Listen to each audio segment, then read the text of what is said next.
আন্দোলনকারী ছাত্রদের দাবি, বাংলাদেশের দিকে নজর রাখতেই হচ্ছে। আন্দোলনকারী ছাত্রদের দাবি নিয়ে বঙ্গভবনে আলোচনা, যে খবরের দিকে নজর রেখেছি, দাবি নিয়ে বঙ্গভবনে আলোচনা। সরকারের মেয়াদ সর্বোচ্চ 3 থেকে 6 বছর। কি কি দাবি রয়েছে আরো বিস্তারিত জানবো। আমাদের সঙ্গে রয়েছেন এডিটর ইস্ট নেটওয়ার্ক 18 বিশ্ব মজুমদার। কি কি দাবি দাওয়া রয়েছে মূলত?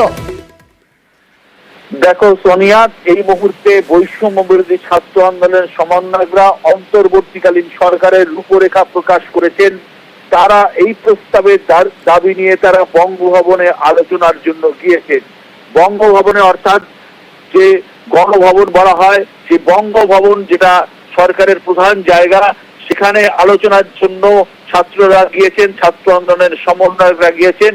এই আলোচনায় তারা প্রধানত 12 জনের একটা কমিটি তৈরি করে তত্ত্বাবধায়ক সরকার তৈরির কথা বলছেন। এই 12 জনের কমিটিতে প্রথম নাম হচ্ছে ডক্টর মুহাম্মদ ইউনূস, প্রধান উপদেষ্টা, doctor Badiul Alam Majumdar,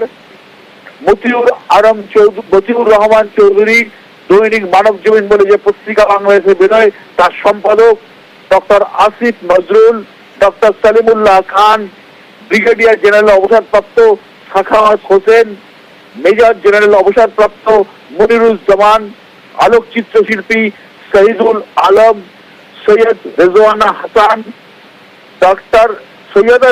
Hasan, doctor Pinaki Bhattacharya, doctor Debapriya Bhattacharya এবং প্রজেশ চাকমা।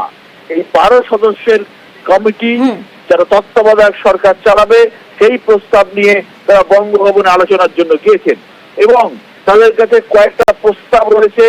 এক, যে সরকার নির্বাচিত হবে, সেই সরকারের মেয়াদ হতে পারে 3 থেকে 6 বছর। 2, মেয়াদ শেষের 3 মাস আগে নির্বাচনের ব্যবস্থা করা। 3, পার্লামেন্ট ভেঙে দিয়ে 6 আগস্ট অর্থাৎ আজ সন্ধ্যের মধ্যেই সরকার গঠন।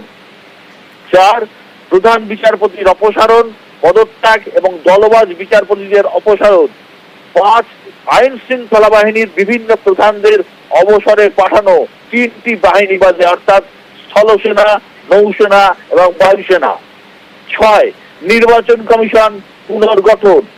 7, সংবিধান সংশোধন করে দলীয় সরকারের অধীনে নির্বাচন ব্যবস্থাপনা বাতিল। 8, সরকারের সকল চুক্তিভিত্তিক নিয়োগ বাতিল। 9, ছাত্র নাগরিক হত্যায় জড়িতদের সর্বোচ্চ শাস্তি নিশ্চিত, নিহত ও আহতদের পরিবারকে ক্ষতিপূরণ দেওয়া। 10, জুলাই মাসকে জাতীয় শোকের মাস ঘোষণা করা।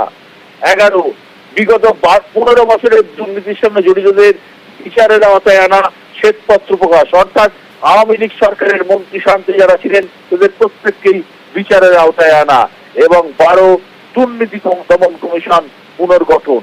এই সমস্ত দাবি দেওয়া এবং সদস্যদের নাম নিয়ে এই মুহূর্তে বঙ্গভবনে আলোচনা চলছে।